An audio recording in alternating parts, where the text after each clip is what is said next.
என்னங்க ரொம்ப சந்தோஷமா இருக்க மாதிரி தெரியுது. ஆமாங்க, இன்னும் கொஞ்ச நாள்ல நம்ம கல்யாணம் இல்ல. கல்யாண மண்டபத்துல என் அப்பா அம்மா அத்தை மாமா எல்லாரும் இருக்கிற மணமேடையில நீங்க எனக்கு தாலி கட்ட போறீங்க.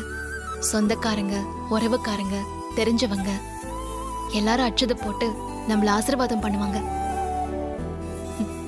அதை நினைக்கவே மனசுக்கு ரொம்ப சந்தோஷமா இருக்குங்க. அந்த நாளுக்காக தான் நான் ஆசைப்பட்டு காத்துக்கிட்டே இருக்கேன். ஏங்க ஏதோ புதுசா கல்யாணம் ஆக போற மாதிரி இவ்வளவு எக்ஸைட் ஆகுறீங்க?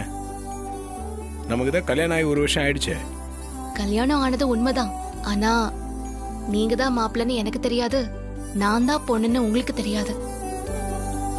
அது மட்டும் இல்லாம அப்பாவும் அம்மாவும் நம்ம கல்யாணத்தை பார்க்கல, அத்தையும் இந்த கல்யாணத்தை பார்க்கல. அதெல்லாம் எனக்கு ஒரு குறையாவே இருந்துச்சு. அது மட்டும் இல்ல, மீனாட்சி அக்கா ஐஸ்வர்யா அக்கா இவங்க 2 பேருமே இந்த வீட்டுக்கு முறையா மருமகளா வந்தாங்க. ஆனா நான் அப்படி வரலையேங்கிற ஏக்கம் எனக்குள்ள எப்பவுமே இருந்துட்டே இருந்துச்சு. இப்ப என்னோட மனக்குறையெல்லாம் இந்த கல்யாணத்துல மறைய போகுது. அதனால்தான் இந்த கல்யாணத்தை நான் ரொம்ப ஆவலா எதிர்பார்த்துட்டு இருக்கேன். நான் ஒண்ணு சொல்லட்டுமா? ம். நம்ம கல்யாணத்துக்கு முன்னாடி நான் உங்களை மனசார விரும்பினேன். ஆனா அப்ப உங்ககிட்ட என்னால சொல்ல முடியல. மனசுல காதல வச்சுக்கிட்டு விருப்பமே இல்லாம தான் நான் வேற ஒருத்தரை கல்யாணம் பண்ணிக்க சம்மதிச்சேன். அந்த வலி வேதனைய என்னால யார்கிட்டயுமே சொல்லவும் முடியல. நல்ல வேளையா கல்யாணம் உங்க கூட நடந்ததுனால என் காதல் கை கூடுச்சுன்னு நான் ரொம்ப சந்தோஷப்பட்டேன். ஏங்க, நான் உங்ககிட்ட ஒண்ணு கேட்கவா? கேளுங்க. நான் உங்களை காதலிச்ச மாதிரி நீங்களும் என்ன காதலிச்சீங்களா?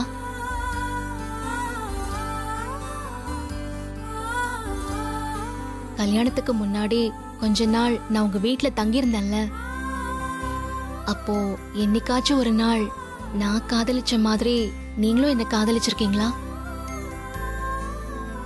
சொல்லுங்க, ஏன் அமைதியா இருக்கீங்க?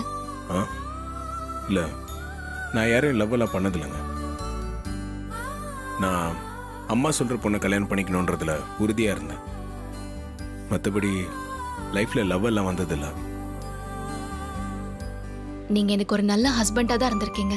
அதை நினைச்சு இப்ப வரைக்கும் நான் ரொம்ப சந்தோஷமா தான் இருந்திருக்கேன். நான் முறைப்படி தாலி கட்டிக்கிட்டு இந்த வீட்டுக்கு மருமகளா வராததுனால யாருமே என்னை ஏத்துக்கவே இல்லை. ஆனா அதுக்கப்புறம் நீங்க தான் பேசி ஏத்துக்க வச்சீங்க. என்கிட்ட பாடுற திறமை இருக்குன்னு தெரிஞ்சுக்கிட்டு அத வெளி உலகத்துக்கு தெரிய வச்சீங்க.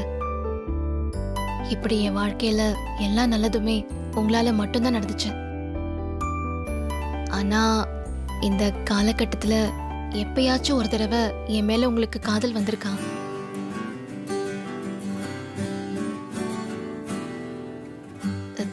தெரியுங்க, நீங்க ஒரு நாள் கூட உரிமையா என்ன வா போன்னு சொன்னதே கிடையாது. வாங்க போங்கன்னு மரியாதையோட தான் கூப்பிட்டுருக்கீங்க.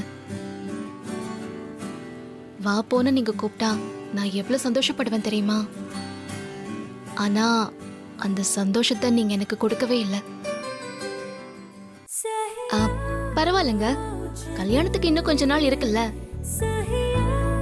நீங்க எனக்கு தாலி கட்டுறப்போ உங்க மனசு முழுக்க என் மேல காதலோட தான் கட்டணும். அந்த கொஞ்ச நாளுக்குள்ள நீங்க என்ன லவ் பண்ற மாதிரி நான் நடந்துக்கிறேன். அப்படியா? ஆமா. All the best.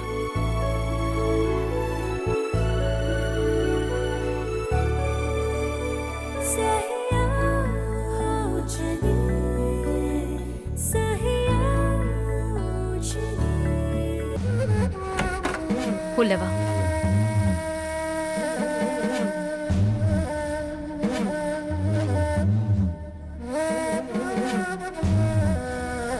இதான் நீ தங்க போற வீடு. எங்க கம்பெனிக்கு யாராவது கெஸ்ட் வந்தா இங்க தான் தங்க வைப்போம். நீ இங்க சேஃபா இருக்கலாம், எந்த ப்ராப்ளமும் வராது. என்ன நீ ஜாமீன்ல எடுத்தது அந்த கார்த்திக்கு தெரியுமா? அவருக்கு அதை பத்தி தெரியாது. ஏன் கேக்குற? அப்படிலாம் நினைக்காத. அவன் எதுவும் தெரியாத மாதிரி தான் இருப்பான். ஆனா மனசுக்குள்ள காய நகர்த்திக்கிட்டே இருப்பான். நீ தீபாவை கொலை பண்ண பார்த்ததெல்லாம் அவனுக்கு தெரியாதுன்னு நினைச்சிட்டு இருக்கியா? அவருக்கு என் மேல சந்தேகம் வந்து ரொம்ப நாள் ஆச்சு. எப்போ அம்மு ரம்யா 2 பேருமே நான் ஒருத்திதான்னு தெரிஞ்சதோ அன்னைக்கே அவருக்கு என் மேல சந்தேகம் வந்துருச்சு.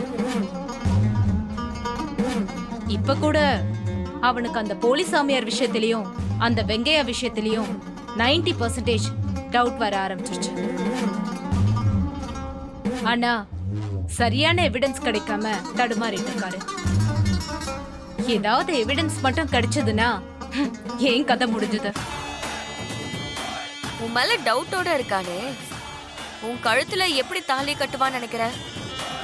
அந்த 10% தான் எனக்கு கிடைச்சிருக்கிற ட்ரம்ப் கார்டு. அதை வச்சுதான் கார்த்தியை என் கழுத்துல தாலி கட்ட வைக்கணும். அப்படியே நீ ஏதாவது பிளான் பண்ணி அவனை உன் கழுத்துல தாலியை கட்ட வச்சாலும் உன் மேல பிரியமா இருப்பானா இல்ல உண்மையாதான் இருப்பானா? அதை பத்தி எல்லாம் எனக்கு கவலை இல்ல. தீபா கழட்டி வச்ச தாலி என் கழுத்துல ஏறணும். அவர் என்னை ஏத்துக்கிறாரா இல்லையா, என் கூட வாழ்றாரா இல்லையாங்கிறதெல்லாம் 2ஆம் பட்சம்தான். நான் நினைச்சதுல ஜெயிக்கணும். அதுக்காக நான் எந்த எக்ஸ்ட்ரீமுக்கும் போவேன். எனக்கு பார்த்த மாப்பிள்ள அந்த கார்த்தி தான். அவரை நான் அடைஞ்சே தீரணும். நீ இந்த விஷயத்துல ரொம்ப உறுதியா தான் இருக்க. நான் உனக்கு எல்லா வகையிலயும் கண்டிப்பா ஹெல்ப் பண்ணுவேன். இன்னும் கொஞ்ச நாள்ல அந்த கார்த்தி தீபா கல்யாணம் நடக்க போகுது. அந்த கல்யாணத்துல கார்த்தி கட்ட போற தாலி என் கழுத்துல தான் ஏறணும். அது அந்த தீபா கழுத்துக்கு போவே கூடாது. அதுக்கு ஏதாவது ஐடியா இருந்தா சொல்லு. நீ நாளைக்கு வா, நான் நல்லா யோசிச்சு ஒரு நல்ல யோசனையா சொல்றேன். எனக்கும் கார்த்திக்கும் கல்யாணம் நடக்க நீ ஹெல்ப் பண்ணா நீ என்ன கேட்டாலும் நான் செய்வேன். நிஜமா தான் சொல்றியா? உறுதியா தான் சொல்றேன். சரி, நான் கிளம்புறேன். ஒரு நிமிஷம். என்ன இப்படி எல்லாம் ஆசை வார்த்தைய சொல்லிட்டு பின்னாடி என்னை ஏமாத்தணும்னு நினைச்ச அப்புறம் நீ வேற எரியாவை தான் பாப்ப. அப்படியெல்லாம் உன்னை ஏமாத்த மாட்டேன். வரேன்.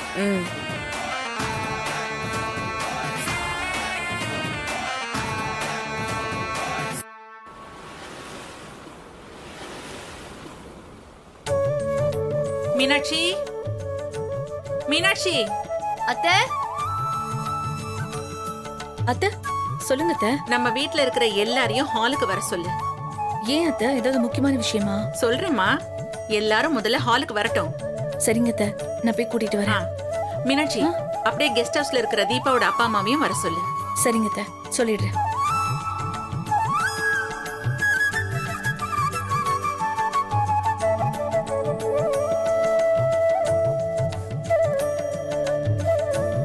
மா, என்னம்மா?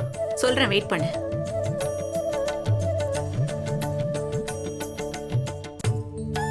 என்னம்மா எல்லாரையும் வர சொல்லிருக்கீங்க? ஏதாவது முக்கியமான விஷயமா? சொல்றேன், இருப்பா. வாமா. என்ன ஆண்டி, ஃபோன் பண்ணி வர சொன்னீங்க? ஏதாவது விசேஷமா?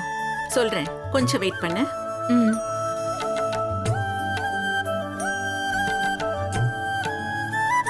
வாங்க சம்பந்தி, உட்காருங்க.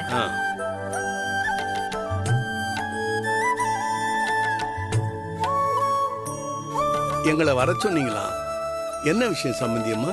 ஒரு முக்கியமான விஷயத்தை பத்தி பேசதான் எல்லாரையும் இங்க வர சொன்னேன். ஒண்ணு இல்ல, தீபா ஆசைப்பட்டபடி இந்த கல்யாணம் நல்ல சிறப்பா நடக்க போகுது. அதே நேரம் அது முறைப்படியும் நடக்கணும்ல. அம்மா, முறைப்படினா என்ன சொல்ல வரீங்கன்னு புரியலம்மா. சரிப்பா, புரியுற மாதிரியே சொல்றேன். உனக்கு கல்யாணம் பண்ணப்ப முதல்ல என்ன செஞ்சோம்? முதல்ல என்ன செஞ்சோம்? ஜாதகம் பார்த்து பொண்ணு பார்க்க போனோம். பொண்ணு பார்க்க போனோம்ல, அந்த விஷயத்தை தான் இப்ப செய்ய போறோம்.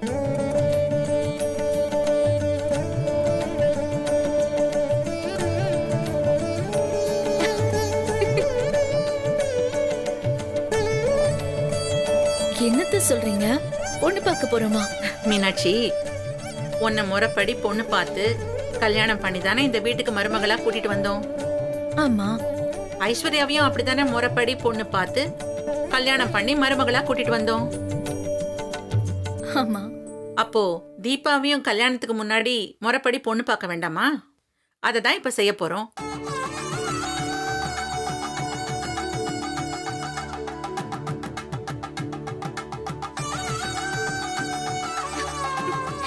அத்தை, தீபா தான் இந்த வீட்டுக்கு ஏற்கனவே மருமகளா வந்துட்டால, அப்புறம் எதுக்கு தேவையில்லாம பொண்ணு பார்க்கணும்னு சொல்றீங்க? இதெல்லாம் டைம் வேஸ்டான விஷயம். மா கார்த்தி வாப்பா உட்காரு. அப்படி சொல்லாத ஐஸ்வர்யா. இது முழுக்க முழுக்க தீபாவோட ஆசைக்காகவும் என்னோட சந்தோஷத்துக்காகவும் செய்யற விஷயம். அதனால இத முறைப்படி செய்யணும்னு நான் நினைக்கிறேன்.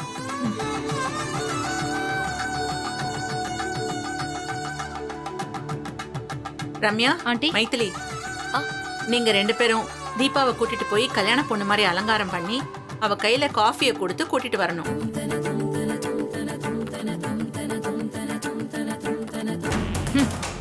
பொண்ணுக்கு தோழி வேலை பார்க்க தான் கூப்பிட்டீங்களா? நானே பொண்ணா இருக்கணும்னு தான் நினைச்சுக்கிட்டு இருக்கேன். கூடிய சீக்கிரம் அந்த இடத்துல நான் இருந்து காட்டுறேன். அத்தை சூப்பர் அத்தை. அப்போ நம்ம இந்த கல்யாண விஷயத்த முதல்ல பொண்ணு பார்க்கறதுல இருந்து ஆரம்பிக்க போறோம், அப்படிதானே? ஆமா மீனாட்சி.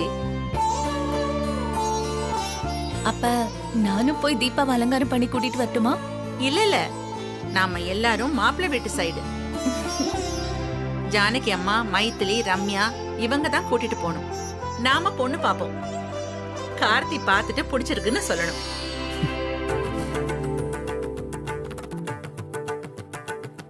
மா, இந்த பொண்ணு பார்க்க போறப்போ ஸ்வீட் காரெல்லாம் கொடுப்பாங்களே, அதெல்லாம் ஒண்ணும் இல்லையா? என்ன சம்பந்திமா, ஸ்வீட் காரெல்லாம் உண்டா? கண்டிப்பா இருக்கு சம்பந்தி. சரி சரி. மைதிலி, ரம்யா நீங்க 2 பேரும் தீபாவை கூட்டிட்டு போய் அலங்காரம் பண்ணி கூட்டிட்டு வாங்க. சரிங்க. சரிங்கம்மா.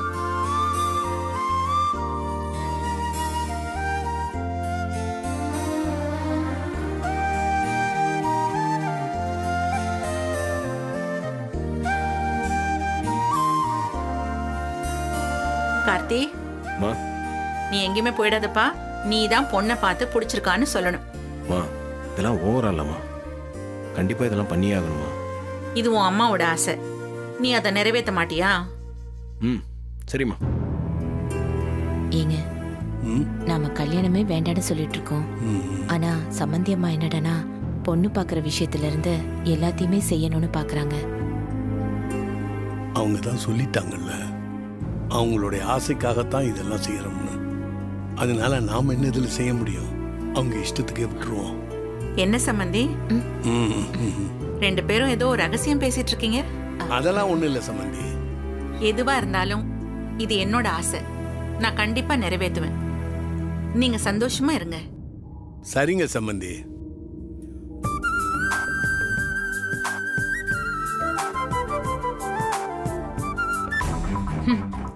இந்த கன்றாவியெல்லாம் என்னால பார்க்க முடியல. இதுக்கு தான் கூப்பிட்டுருக்காங்கன்னு தெரிஞ்சிருந்தா நான் வராம எஸ்கேப் ஆயிருப்பேன்.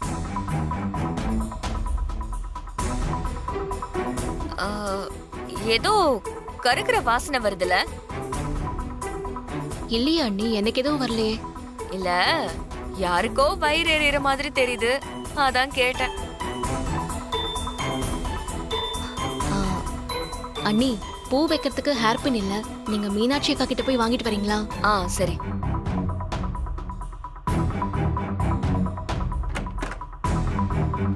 அம்மோ, எனக்கு ஒரு ஹெல்ப் பண்ணுவியா? ஏய், நீ என்னோட க்ளோஸ் ஃப்ரெண்ட். ஹெல்ப் செய்வியான்னு கேட்காத. இதை செய்யணும் உரிமையா சொல்லு, நான் செய்றேன். அது ஒன்றும் இல்லை. நான் நேற்று அவர்கிட்ட ஒன்று சொன்னேன். அதில் நான் எப்படியாச்சும் ஜெயிச்சாகணும். அதில் எனக்கு உன்னோட ஹெல்ப் தேவைப்படுது. என்ன சொன்ன? இல்லை, கல்யாணத்துக்கு முன்னாடி நான் அவரை லவ் பண்ணேன். ஆனால் அவரே என்னை லவ் பண்ணல. அம்மா சொல்கிற பொண்ணு தான் கல்யாணம் பண்ணணும்னு இருந்தாரு. அது கடைசி நேரத்தில் மாறி என்னை எப்படியோ கல்யாணம் பண்ணிட்டாரு. அவர் இப்போ என்கிட்ட ஒரு நல்ல ஹஸ்பண்டா தான் இருக்காரு. எல்லாமே எனக்காக செய்யறாரு. அவர் என்ன வைஃபா தான் பாக்குறாரு. ஆனா மனசுல லவ் ஃபீலிங்கே இல்ல. அதுக்கு தான் நான் அவர்கிட்ட கல்யாணத்துக்கு இன்னும் கொஞ்ச நாள் இருக்கு, அதுக்குள்ள அவருக்கு என் மேல காதல் வர மாதிரி செய்யறேன்னு சொல்லியிருந்தேன். அதை எப்படியாச்சும் நான் செஞ்சே ஆகணும். அதுக்கு நீ தான் ஹெல்ப் பண்ணணும். இதுல நான் என்ன செய்ய முடியும்? இல்ல, இப்ப இந்த பொண்ணு பாக்குற விஷயம் நடந்த பிறகு கல்யாணம் வரைக்கும் நாங்க 2 பேரும் பிரிஞ்சு தான் இருக்கணும். நான் மீனாட்சி அக்கா ரூம்ல இருக்க போறேன். நான் பக்கத்திலே இருந்தா என் அன்பு அவரால உணர முடியாது. கொஞ்சம் தள்ளி இருந்தாதான் என் நினைப்பு அவருக்கு அடிக்கடி வரும். அதுக்கப்புறம் அதுவே கொஞ்ச நாள்ல மாறி அவர் என்ன காதலிக்க ஆரம்பிச்சிட்டா எங்க லைஃப் இன்னும் நல்லா இருக்கும்ல. தீபா, நீ சொல்றது நல்ல ஐடியா தான். நீங்க பிரிஞ்சிருந்தா தானே எனக்கும் நல்லது. என்னது? ஆ இல்ல, உங்களுக்கு நல்லதுன்னு சொல்ல வந்தேன். வாய் தவறி எனக்கு நல்லதுன்னு சொல்லிட்டேன். இப்போ பொண்ணு பார்க்க போற சம்பிரதாயம் நடக்குதுல்ல, இதுல நீதான் பொண்ணும் மாப்பிளையும் தனியா பேச நினைக்கிறாங்கன்னு சொல்லணும். நானே சொன்னா நல்லா இருக்காதுல்ல, நீதான் சொல்லணும். ஓகேவா? சரி, சொல்றேன். இத கூட உனக்காக செய்ய மாட்டேன்னா என்ன? சரி சரி, இந்த விஷயத்தை யார்கிட்டயும் சொல்லாத, நமக்குள்ளேயே இருக்கட்டும். சரி தீபா. அந்த பூ கொஞ்சம் எடுத்து கொடுங்க.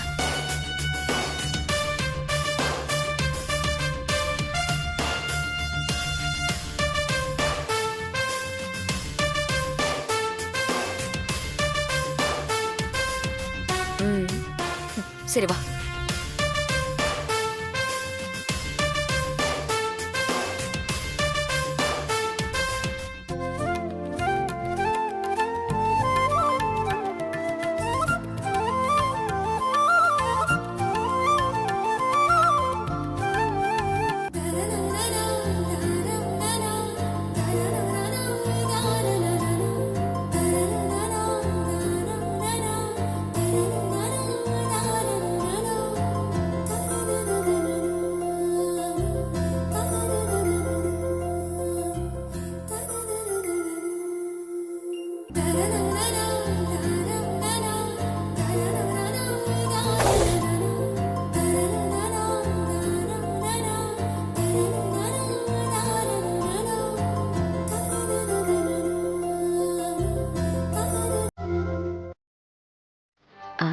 தீபா, காஃபி எல்லாருக்கும் கொடுங்க. ம்.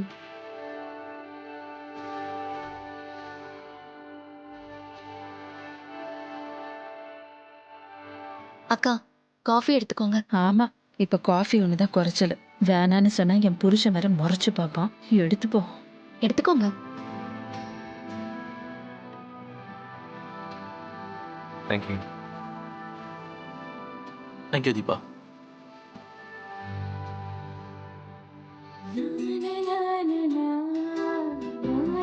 காஃபி எடுத்துக்கோங்க.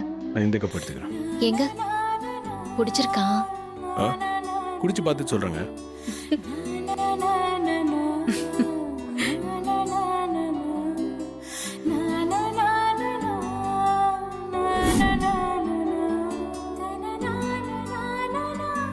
தீபா, இவன் தாம்மா என்னோட மூத்த மகன் ஆனந்த். வணக்கம். ஹாய்.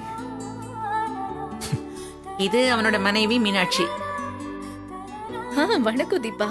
ஆ, அது என்னோட 2வது பையன் அருண். அது ஐஸ்வர்யா, 2வது மருமக.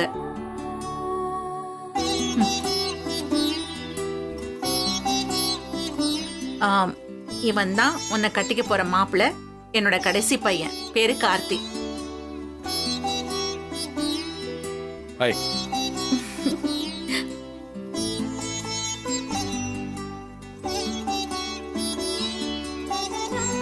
என்ன நானே அறிமுகப்படுத்திக்கிறேம்மா. நான் தான் கார்த்தியோட அம்மா. பேரு அபிராமி. ஆ, வணக்கம்மா. நீங்க ரொம்ப ஸ்ட்ரிக்ட்டா இருப்பீங்களா? நான் ரொம்ப அன்பா இருப்பேன். அதையே இவ்ளோ ஸ்ட்ரிக்ட்டா சொல்றீங்க?